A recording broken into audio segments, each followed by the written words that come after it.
2025 wasn't just a good year in anime, it was a statement of a year. A year where long-standing traditions in anime thrived alongside bold, risk-taking stories. It's where spectacle didn't replace substance and deeper narratives really found a spotlight. We got shows that reminded us why we fell in love with anime in the first place, and others that challenged what anime can even be. Before we get into my best anime of 2025, we're going to touch on a few honourable mentions, because in a year this stacked, leaving them out would be totally criminal. It really felt like a special year did 2025, a year where anime sits in this beautiful rare balance, honouring its roots while confidently pushing towards more serious, thoughtful and ambitious storytelling, and sometimes even with a slightly western touch, which I don't think is always a bad thing. So if you're ready to visit the highs, argue with my rankings and discover what truly defined anime this year, let's talk about the best anime of 2025. So let's do honourable mentions first. I'm not going to make this section drag out too long, but in a year that was so stacked, I find it incredible that these shows didn't even make my list. So the first clear movie that's going to be missing will be Demon Slayer the movie.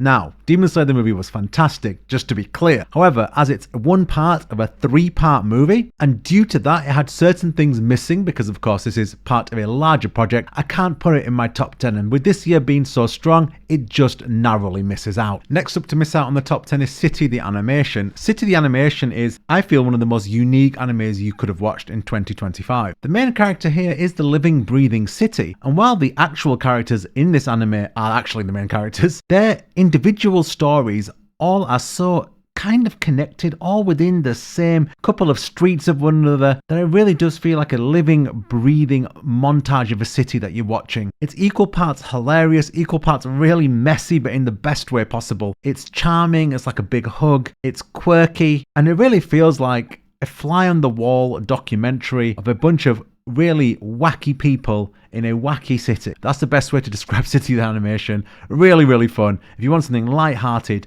to put on and laugh to, or giggle at, or just kind of think what the hell to, City the Animation is definitely one of those shows. Another big one to miss out on is My Hero Academia, the final season. I thought it was excellent. However, I do want to caveat this by saying I watched this on an aeroplane and I'm not the best flyer, so maybe that impacted my joy, because I didn't quite think it was the bee's knees like everyone else did. I thought it was really good. A really great close to what has been an up and down show overall, I think. I think that's fair to say over the whole run. But yeah, really good, but just doesn't make my top 10. Then we have Uma Sasume, I can never say it right, Cinderella Grey. I have never watched anything to do with half girl, half horse, or whatever these people are, riding or racing. I would never watch anything like that, ever. However, when I was in Japan, this anime was everywhere, so I thought, let me give it a go. And you know what? I was pleasantly surprised. Fantastic racing sequences with a lovable protagonist who is just someone you just have to root for. She's absolutely hilarious and really lives up to her role as, you know, the kid from the boonies. And the last two on my list for honourable mentions are To Be Hero X, Sakamoto Days Season 2. Both brilliant anime in their own right.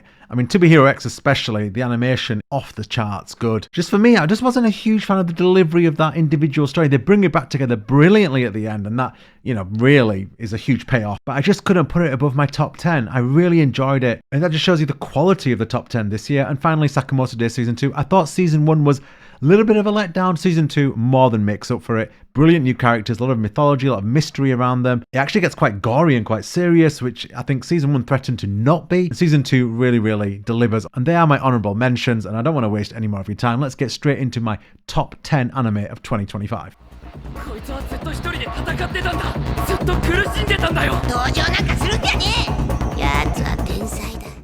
So coming in at number 10 is Dandadan Season 2. What makes Dandadan work is its romantic core.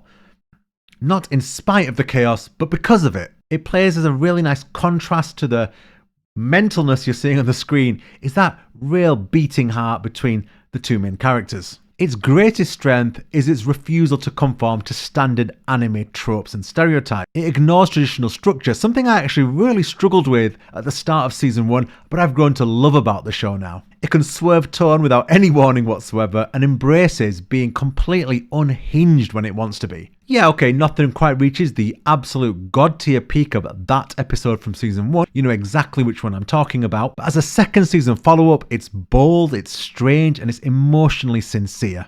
At its best, Dandadan proves that romance doesn't need order, it needs chemistry, a little bit of risk, and a willingness to be messy. 母さんを治さなければならない。兄貴、何ですかこいつら。ただの兵士じゃ拉致が開かない。もっと強い戦力が必要だ。Coming in at number 9 is solo leveling. Solo leveling succeeds for a very different reason to Dandadan. It understands one simple truth. You're going to do one thing, do that thing, balls to the wall, insanely.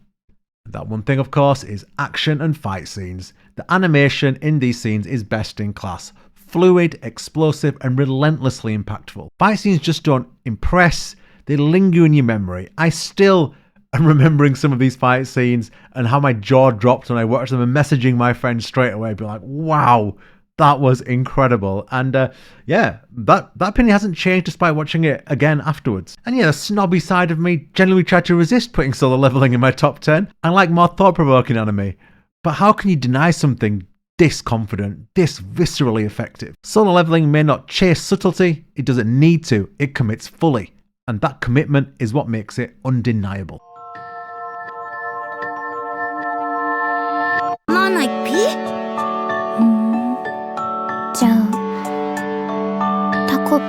Coming in at number 8, we have Takopi's Original Sin. Now, I've done a YouTube video on this already, so I'm just going to quote what I wrote in the YouTube video. But Takopi's Original Sin is a hard and tough anime to watch, so definitely a trigger warning for anyone. But here's what I had to say about Takopi's Original Sin a few months ago. One thing I have to say about Takopi's Original Sin, it really leaves a mark on you. I've thought about it every day for the last 5 days, and it leaves you with haunting questions. Can the cycle of abuse ever truly be broken? It's a deep question, it's a hard one to answer, and really you hope there's only one answer, which is yes, because if the answer is no, it's really, really painful on so many levels. And really the genius and the brilliance of Takopi's Original Sin, it doesn't give you a sugar-coated answer. I can't talk about the ending, but it's truly wonderful. It presents the harsh truth that some scars never fully fade, that some wounds open, reopen, close, but they're always there, and that recovery is a real lifelong struggle. Yet amid the darkness, there are small but crucial moments of connection. People reaching out, trying to understand, trying to help, even when they don't know how. Characters try and help to the best of their ability, the best of their knowledge, the best of what they have available to them. Sometimes it's just not enough, sometimes it was never enough. And sometimes accepting that is okay too. If you're in a place where you can handle its weight, I cannot recommend it enough, but if you're in a fragile state,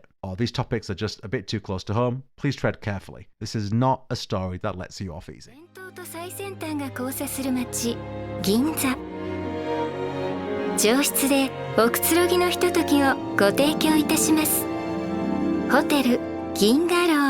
Coming in at number 7, we have Apocalypse Hotel. Apocalypse Hotel takes place after humanity has disappeared from planet Earth. A global catastrophe has erased people entirely, yet one hotel continues to operate, run by staff or robots who carry on as if the world hasn't ended. For me, what defines this series is its focus on work as identity. The main character isn't just doing a job, they are defined by it. When something goes wrong, the pain isn't physical, it's kind of a loss of purpose. The show's humour is startlingly effective, it swings into slapstick without warning, cutting through moments of stillness and sorrow. The jokes aren't really set up, they just arrive, and the spontaneity of the humour is really, really good here. And that unpredictability makes the jokes just land even harder. It's a massive contrast to this barren, desolate world they're in. And that range is kind of what makes the show so compelling. One episode might involve colossal threats capable of ending what remains of the planet. The next quietly reflects on aging, comparing the scars you pick up in life to the slow maturation of whiskey. It's brilliant. It's honestly, I love that episode if it isn't obvious, but just things like that really makes Apocalypse Hotel stand out. Visually and tonally, the series evokes a strong Studio Ghibli warmth, which I know is high praise, but I'm talking about its character designs, its gentle absurdity, and emotional sincerity. For me, Apocalypse Hotel felt like a kind of meditation on Japanese work culture, the dignity of effort, the danger of over-identification with labour, a theme in another anime I'm going to talk about in the not too distant future, and the quiet reminder that life's meaning isn't found in work alone, but in rest, connection with others, and shared moments, even at the end of the world.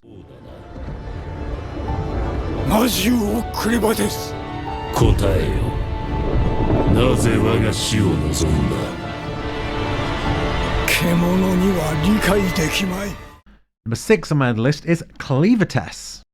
And one thing that hits you straight away from episode 1 is just how gory, bloody and violent Cleaver Test is. The deaths of these heroes at the start of episode 1 will shock you. It definitely took my breath away. Kind of reminded me of the first time I saw a Titan eat somebody in Attack on Titan. It's kind of similar vibes. One thing I loved about Cleaver Test from the first episode was its meticulously built world. The world building here is excellent, and really it piques your interest in all the different tribes and all the different beasts straight away. Cleaver Test creates a heartbreaking dark world in the same vein as Fist of the North Star and Berserk in my eyes. Now I'm not saying it's going to be as phenomenal as those shows, they're obviously all-time classics, but the kind of feel of it, the weight of it, the almost suffocating nature of the darkness, it feels similar. If you're looking for a safe, feel-good fantasy, this isn't it. But if you want a story that challenges you, shocks you, and pulls you into a world so alive you can almost smell the death and blood, then Cleaver Test is already a must-watch.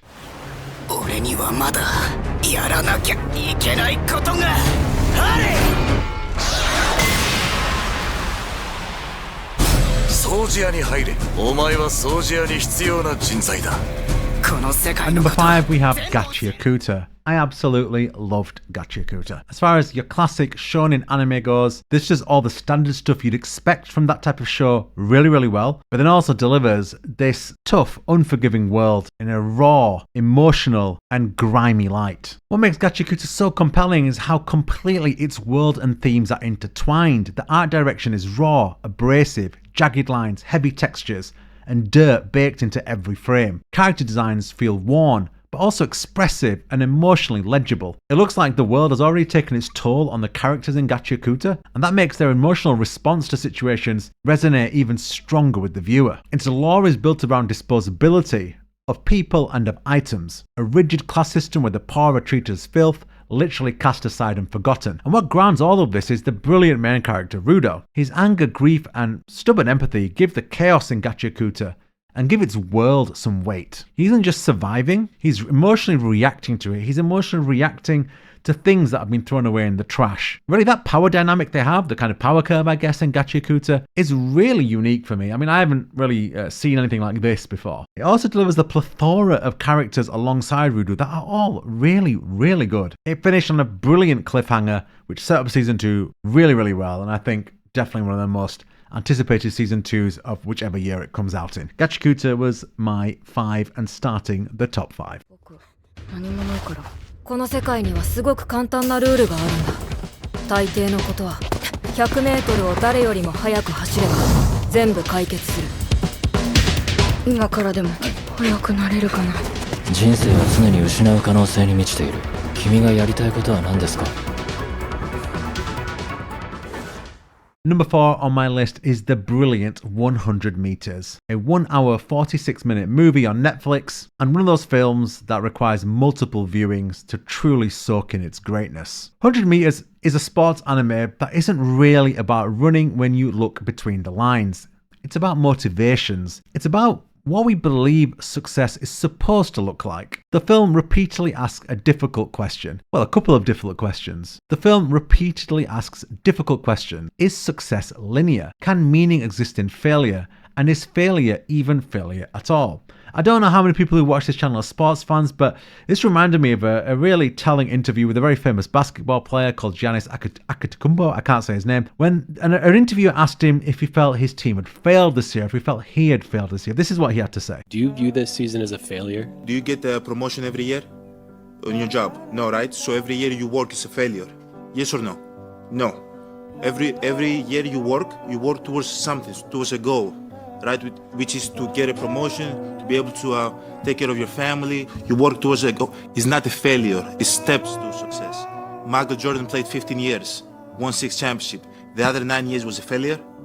That's what you're telling me? No, I'm asking you a question. Yes or no? Okay, exactly. So why you asking me that question? It's the wrong question. There's no failure. You know, there's good days, bad days. Some days you are able to be successful, some days you're not. And you can apply that to life. That isn't just something related to sports. And at its core, 100 Meters interrogates that tension between journey and destination. It asks whether self-worth becomes dangerously intertwined with performance, results, and career identity. It doesn't just have to be career identity. People vest their self-worth in a lot of weird things. Some men do it in women. Some women do it in clothing. Some people do it in trainers or their car. You can apply the moral of the story in 100 Meters to many walks of life. Visually, the film is striking. I personally love rotoscoping. I know it's not for everyone, but it really gives the movement of these humans in these races realism, like actual tactile realism. Every stride, hesitation, and burst of speed feels earned. It's eye-catching without being showy. I especially love the one-shot scene in the rain. It's absolutely gorgeous. It's captivating. It's hypnotizing. It was a beautifully shot scene. Narratively, the film really shines brightest in its latter half when they bring all the different strands of the story together. The dialogue becomes remarkably sharp, using the 100-meter dash as a metaphor for life itself. How we measure progress, meaning, fulfillment. One of the film's most resonant ideas is how something joyful in youth can transform into pressure, even fear in adulthood. This shift is handled with real nuance and never judgment. It's a film that asks for commitment, both mentally, thematically from the viewer. It rewards patience, attention, and emotional presence. You need to be present in this movie.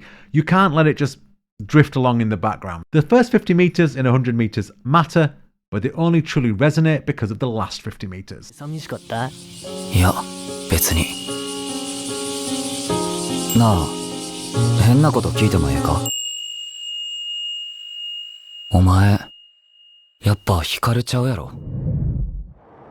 At number 3, we have The Summer Hikaru Died. The Summer Hikaru Died is quietly one of the most compelling anime releases in recent memory, because it doesn't conform to any genre. It kind of refuses to. It's not a conventional horror. It's definitely not a shonen. It's kind of a love story mixed in with a thriller, mixed in with some queer sentiment. It exists in a space defined by absence, unease, and restraint. It's about the loss of belonging to a place, to a relationship, to a version of yourself that no longer fits, or belonging to a version of somebody else that no longer fits. And yet, it's also about clinging to those things anyway, sometimes in hope, wishful thinking, or just desperation. There's a very strong undercurrent of adolescence identity, desire left unspoken, emotions filtered through a lot of metaphor, a quiet exploration of sexuality as something fragile, uncertain, and deeply internal. Tonally, the series drifts between melancholy and supernatural tension. Framed as a horror, it really offers more unease over fear. There is like a slow feeling of dread throughout the series, but for me, it connected really strongly when it talked about the emotional sentiments felt in relation to loss, in relation to longing and belonging. That's where The Summer Hikaru Died truly achieved greatness, in my opinion. And visually, I loved what they did here. The lingering frames I thought were particularly moving. They were carefully composed, the stillness adding a sense of grandiose to the emotions. The silence just so loud. I don't know how else to explain it. I'm trying to be better with my words, so bear with me. Ultimately though, The Summer Hikaru Died is a story about holding on to people, to memories, to identity, even as they change beyond your recognition. And that unresolved tension, that lingering fear, is what makes the show itself linger with you long after the credits roll. Okay, top two. I think it's pretty obvious what the top two are, I think, for most people. Might be wrong. Leave a comment if you disagree or agree. Miss Makima, do you think I have a heart? Yes, you do.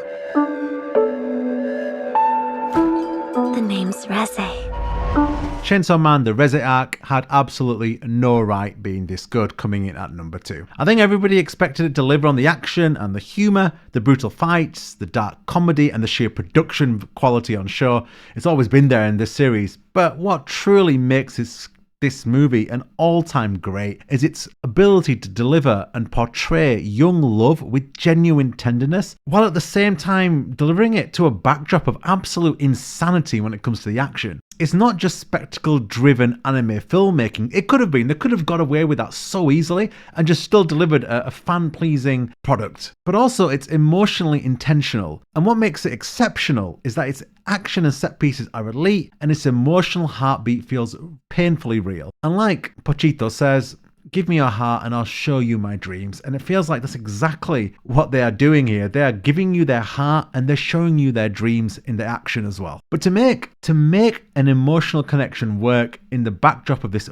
zany, crazy, gore-filled action, there needs to be genuine chemistry between the two main characters. And by God, Denji and Reze own every scene they are in. I don't want to give any spoilers to the movie because I know there's a lot of people that have not seen the movie yet. It is on Amazon Prime at the moment if you pay for it. But the connection between those two is palpable. You feel it through the screen. It carries this film and elevates it to absolute god tier anime movie tier list, or whatever you want to call it. The vulnerability, the nuance, the sensitivity. It's shot like an art house movie at times. These beautiful, tender pieces of music setting a backdrop to them as they sit in the moonlight. It's genuinely breathtaking. I was sat in the cinema. I actually watched it in Japan, in Shinjuku, with subtitles, and my jaw was just aghast at just how good this was. And the greatness exists and emerges from the coexistence of all this excess and all this restraint, all this loudness and all this silence, all this anger and all this love. Chainsaw Man, the Reze arc, brings that all together brilliantly. But let's talk about the action. We've talked about the emotion, the set pieces, the fights are, the choreography, I should say, in this is, wow, it's bonkers. It's genuinely bonkers. And they also managed to tread this fine line where they don't trample all over the emotional core of the story. I don't know how they did it, honestly. I have no idea how they made this movie this good. But anyway, in doing so, Chainsaw Man, the movie, proves that anime films don't have to choose between intensity and intimacy. They can deliver both to high levels, and I'd argue, I haven't seen all of the big Oscar movies this year. I do tend to watch them every single year. I am going to catch up with them soon. The Resident arc is a genuine step forward, for, in my opinion at least, for anime in the movie format. One that trusts silence, emotion, and character development just as much as action, chaos, and fan service. Should be number one in any other year, but due to one true magnum opus, it doesn't quite make it in my list. Moving on to number one. 宇宙がどういう形をしているか知っているか。地球が中心で、すべての天体はその周りを複雑に回っています。では、もし太陽も星も動かなかったら。じゃあ、今まさに空を動いているのは何なんです？ And finally, we have number one is obviously Orb on the Movements of Earth, an absolute bona fide classic. I did a long review piece on this, which I'm just going to pop in here now because I've said everything I wanted to say and I don't just want to repeat it. So I'm just going to pop in some clips from that review. The review's in the channel if you just scroll down, or I'll link it in the description. It still sits with me. The meaning of the show is so deep and so resonant to every human being on this planet. It's a genuinely joyous piece of work. It's fantastic, absolutely fantastic. Orb is a true masterpiece. Masterpiece is a word that's thrown around way too often nowadays. For me, masterpiece is safe something that truly can impact your take on life. That's how good Orb is. More than once, it stirs up emotions about our past, our present, and what might be ahead for humanity. It's about the unseen forces and people that shape the future. Rarely does an anime manage to be both intellectually stimulating and emotionally resonant.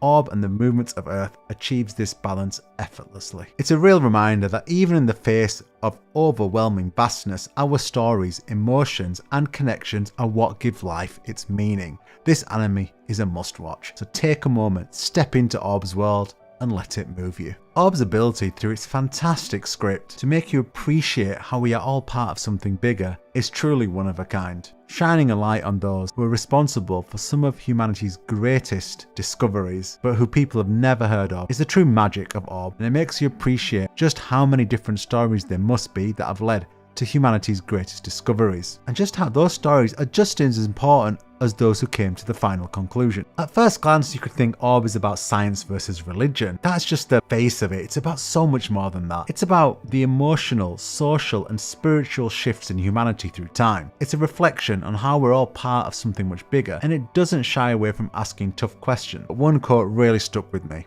and it was this: "It's only when diverse opinions gather in the open that reason is perfected." I found that quote incredible. In today's world of diversion, censorship, and echo chambers, that feels more relevant than ever.